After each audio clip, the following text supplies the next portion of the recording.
नमस्कार, मैं सोनम सिंह आप सभी का आपके अपने इस यूट्यूब चैनल में स्वागत करती हूँ। अगर आप नए हैं तो चैनल को लाइक, सब्सक्राइब और शेयर करना ना भूलें। हमने सीटेट का भाषा संप्रेषण हिंदी में 50 क्वेश्चन कर लिए थे, उसके आगे आज हम करने जा रहे हैं 51 से। 51 क्वेश्चन है, मौखिक अभिव्यक्ति के समय होने वाली त्रुटियों पर बार बार टोकने से बच्चे धीरे धीरे खामोश होने लगते हैं, या फिर बच्चों के भीतर आत्मविश्वास बढ़ता है, या फिर बच्चों की त्रुटियां खत्म हो जाती हैं, या फिर बच्चे अपनी त्रुटियों के कारण को समझ जाते हैं। तो ऑप्शन डी सही हो जाएगा। मौखिक अभिव्यक्ति के समय होने वाली त्रुटियों पर बार बार टोकने से बच्चे अपनी त्रुटियों के कारण को समझ जाते हैं। क्वेश्चन नंबर 52, पाठ्य वस्तु का भावपूर्ण पठन केवल कविताओं पर ही लागू होता है, या फिर पठन का एकमात्र आदर्श रूप है, या फिर पठन की पहली और अनिवार्य शर्त होती है। यह डी आपका ऑप्शन कहता है अर्थ को समझने में मदद करता है। तो ऑप्शन नंबर डी सही हो जाएगा, अर्थ को समझने में मदद करता है पाठ्य वस्तु का भावपूर्ण पठन।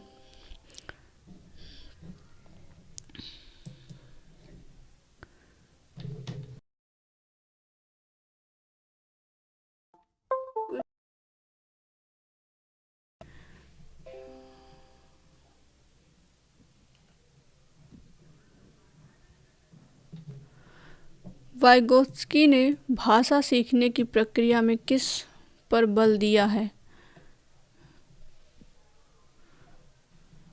ऑप्शन ए है कक्षाई अभ्यासों पर, या फिर बी है सामाजिक अंतःक्रिया पर, सी ऑप्शन कहता है पाठ्य पुस्तकों पर, और डी है आपका उचित आकलन पर।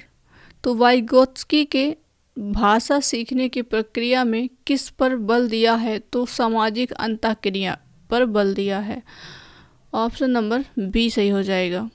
वाइगोत्स्की ने भाषा सीखने की प्रक्रिया में सामाजिक अंतःक्रिया पर बल दिया है, और शेष विकल्प असंगत हैं, क्योंकि महत्वपूर्ण अवधारणाएं व संबंधित मनोवैज्ञानिक इस प्रकार से हैं। अवधारणाएं जो हैं और मनोवैज्ञानिक अवधारणा है, बच्चों में भाषा अर्जन की जन्मजात क्षमता होती है, तो बच्चे भाषा संज्ञान द्वारा सीखते हैं। ये किसने कहा है? ये चॉम्स्की ने कहा है। और बच्चे भाषा संज्ञान द्वारा सीखते हैं, ये आपके पियाजे द्वारा कहा गया है। और बच्चे भाषा का अनुकरण द्वारा सीखते हैं, तो ये स्किनर साहब कहते हैं। क्वेश्चन नंबर 54, सुहास पढ़ते समय कठिनाई का अनुभव करता है, वह से ग्रसित है।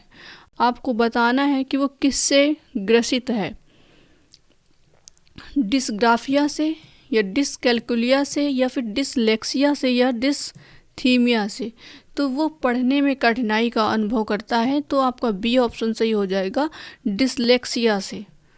और डिसग्राफिया जो आपका होता है वो लिखने से संबंधित होता है। डिसकैल्कुलिया जो होता है वो गणित से संबंधित कठिनाई होती है।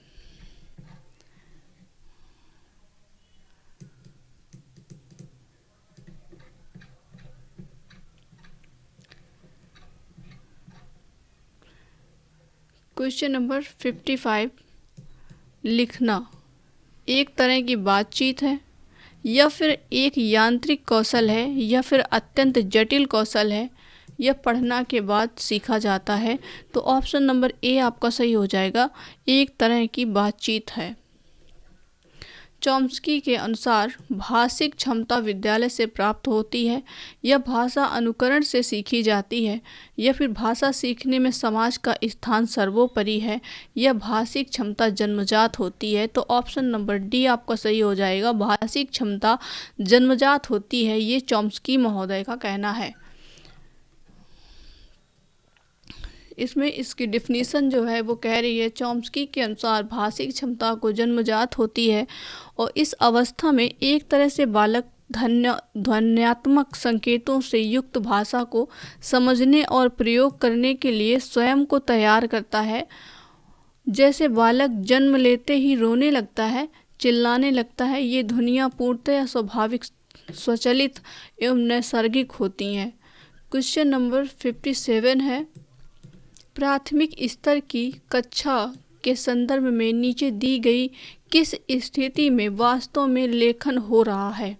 श्याम पट पर लिखे हुए को समझकर लिख रहे हैं, या फिर दो दो समूह में चर्चा करने के बाद विद्यार्थी अपनी अपनी पुस्तिका में लिख रहे हैं। तो ऑप्शन बी सही हो जाएगा। दो दो के समूह में चर्चा करने के बाद विद्यार्थी अपनी पुस्तिका में लिख रहे हैं। क्वेश्चन नंबर 58 है, एकांकी पढ़ाने का सबसे अच्छा तरीका है शिक्षक स्वयं पढ़े और बच्चे सुने, या फिर बच्चों से अलग अलग पात्रों के संवाद पढ़वाए जाएं और फिर एकांकी का मंचन हो। तो ऑप्शन बी सही हो जाएगा। एकांकी पढ़ाने का सबसे अच्छा तरीका है कि बच्चों से अलग अलग पात्रों के संवाद पढ़वाए जाएं और फिर एकांकी का मंचन हो। क्वेश्चन नंबर 59, इनमें से अक्षर बोध की विधि नहीं है, वर्णन विधि, वर्ण विधि, या प्रत्यक्ष विधि, या शब्द विधि, या फिर वाक्य विधि। तो आपको बताना है कि इसमें से अक्षर बोध की विधि कौन सी नहीं है। तो ऑप्शन नंबर आपका ए हो जाएगा, प्रत्यक्ष विधि। क्वेश्चन नंबर 60, बच्चों की सशक्त लेखन क्षमता का परिचय है, मौलिक विचार है, या सुंदर लिखावट है, या फिर सशक्त वाक्य विन्यास है, या फिर अलंकारिक भाषा है। तो मौलिक विचार यहाँ पे सही हो जाएगा। तो आज के लिए इतना ही। आप लोग अच्छे से पढ़ते रहिए और कमेंट करके ज़रूर बताइए कि आप